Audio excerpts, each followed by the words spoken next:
এবার আইসিসির কঠোর সিদ্ধান্ত, চুক্তি অনুযায়ী বিশ্বকাপে পাকিস্তানের সাথে ম্যাচ খেলতে বাধ্য হবে ভারত। পুলওয়ামায় জঙ্গি হামলার জেরে গোটা ভারত জুড়ে পাক বিরোধী হাওয়া, সেই স্রোতে জুড়ে গিয়েছে ক্রিকেটও। আসন্ন বিশ্বকাপে পাকিস্তান ম্যাচ বয়কটের ডাক উঠেছে ভারতে।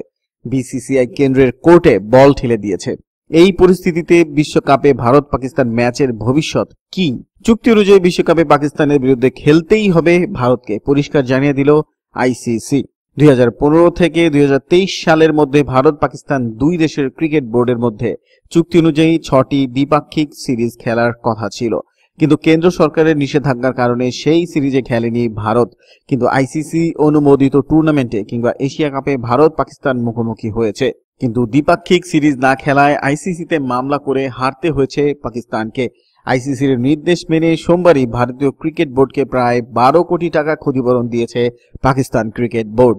সোমবার আইসিসির সিইও ডেভ রিচার্ডসন জানান, আইসিসি ইভেন্টের জন্য সমস্ত দলগুলি একটি সদস্যের অংশগ্রহণের চুক্তিতে স্বাক্ষর করেছে, যার অর্থ টুর্নামেন্টের সব ম্যাচে অংশ নিতে হবে সংশ্লিষ্ট দেশকে। কোনো কারণে এই নিয়মের অন্যথা হলে পয়েন্ট বিপক্ষ দল পাবে, অর্থাৎ পাক ম্যাচ বয়কট করলে চুক্তি অনুযায়ী পয়েন্ট পেয়ে যাবেন সরফরাজরা। আবার চুক্তি লঙ্ঘন করার জন্য শাস্তির মুখেও পড়তে পারে বিসিসিআই।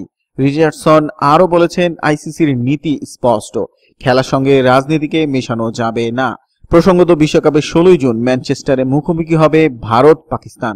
ওয়েস্ট ইন্ডিজ সফর পর্যন্ত টিম ইন্ডিয়ার কোচের দায়িত্ব পেলেন শাস্ত্রী। সামনে বিশ্বকাপ পর্যন্ত ভারতীয় দলের কোচের দায়িত্বে থাকছেন রবি শাস্ত্রী। শুধু রবি শাস্ত্রী নন, বিরাট কোহলিদের সাহায্য করতে সাপোর্টিং স্টাফ হিসেবে থাকবেন সঞ্জয় বাঙ্গার, ভারত অরুণ এবং আর.টি. ধর।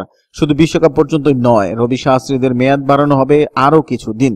বিশ্বকাপের পরই ওয়েস্ট ইন্ডিজ সফর, ক্যারিবিয়ান সফর পর্যন্ত রবি শাস্ত্রী সহ কোচিং স্টাফকে রেখে দেওয়ার সিদ্ধান্ত নিতে চলেছে ভারতীয় ক্রিকেট বোর্ড কর্তারা। 2017 এর জুলাইতে অনিল কুম্বলে পদত্যাগ করার পর রবি শাস্ত্রীর হাতে ভারতের কোচিং এর দায়িত্ব তুলে দেওয়া হয়। যথারীতি সেই দায়িত্ব রবি শাস্ত্রী বেশ ভালোভাবে পালন করেছেন। শাস্ত্রীর কোচিং এ এই দীর্ঘ 72 বছর পর অস্ট্রেলিয়ার মাটিতে ভারত একদিনের সিরিজ এবং টেস্ট সিরিজ জয় পেয়েছে। বোর্ড সূত্রের খবর, শাস্ত্রী কোহলির জুটিকে ভাঙতে চান না বোর্ড কর্তারা।